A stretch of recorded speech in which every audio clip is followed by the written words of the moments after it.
Did you know that Hugh Grant and Peter Capaldi once fought snake vampires and a giant worm in a late 80s folk horror film? Some call this so bad it's good, some say it's a camp classic. I think it might be a bit of both. Though it seems like Hugh Grant would be the film's hero as he's A, the descendant of the slayer of the original worm, and B, is played by an early career Hugh Grant, but he doesn't really help. Like apparently he smoked the worm out, which causes it to rise to the surface, even though the worm was already being lured by the human sacrifice. He just does this on his own accord though, with his own private potholing crew. It feels like there should be some coordination between the group when dealing with snake vampires, although I am obviously not a snake vampire expert. Instead, it's Peter Capaldi as Angus who does most of the heavy lifting, armed with his bagpipes, a mongoose, and a singular grenade. Rick, where'd you get a hand grenade?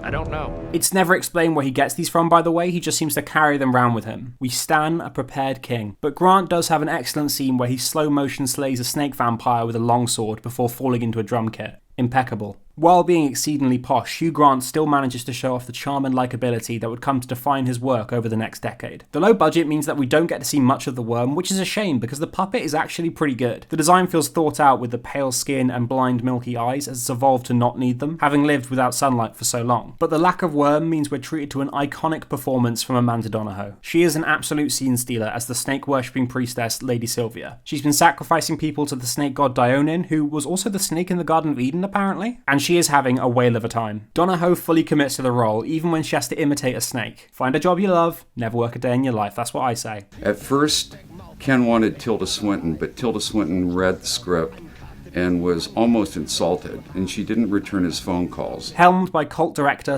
/ Big Brother contestant Ken Russell, known for his Oscar-winning film Woman in Love before pivoting to more psychedelic and blasphemous work like Altered States and The Devils. Though taking its title from Bram Stoker's critically panned final novel, Russell mainly drew inspiration from the legend of the Lambton Worm, which was renamed to the Dampton Worm. The Lambton Worm is very protective of its image. As is often the case with this era of campy horror, the editing can be kinda clunky. Like this scene where snake vampire Ernie tricks Mary into coming with him. The slow zoom into Ernie's expressionless face and the 2-second shot of Mary picking up her coat just feels so awkward. It just feels like they didn't plan the transition between these two scenes, so did a quick reshoot of a hand picking up a jacket, but if anything, it makes the transition clunkier. Like you probably didn't even need this shot and could have just cut to the next scene. Also, a lot of the action feels kind of stilted. The shots seem to linger just a few frames too long, which makes the movement feel rigid. This is especially noticeable when they use practical effects. Don't get me wrong, the prosthetics and dummies look pretty good, but they're so static compared to the actor. Like in this scene where Peter Capaldi kills Ernie with bagpipes.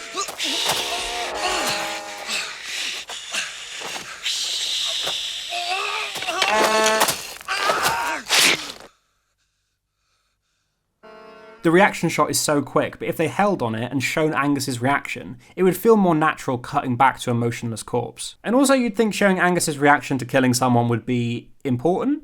No. But even though the editing is kind of clunky, it just gives the film so much charm. I like when I can see the imperfections in films. It reminds me that they were made by real people. The blue screen sequences really do push the charming imperfections thing though. Donohoe is covered in blue body paint which matches the blue screen behind her, so parts of her face are keyed out as well. Was this a choice? I don't know. I mean, it's definitely psychedelic. While it has its issues and its enjoyment is based heavily on personal preference, I still would recommend this. Once you've seen Amanda Donohoe drown someone under her boot, you're not going to forget it.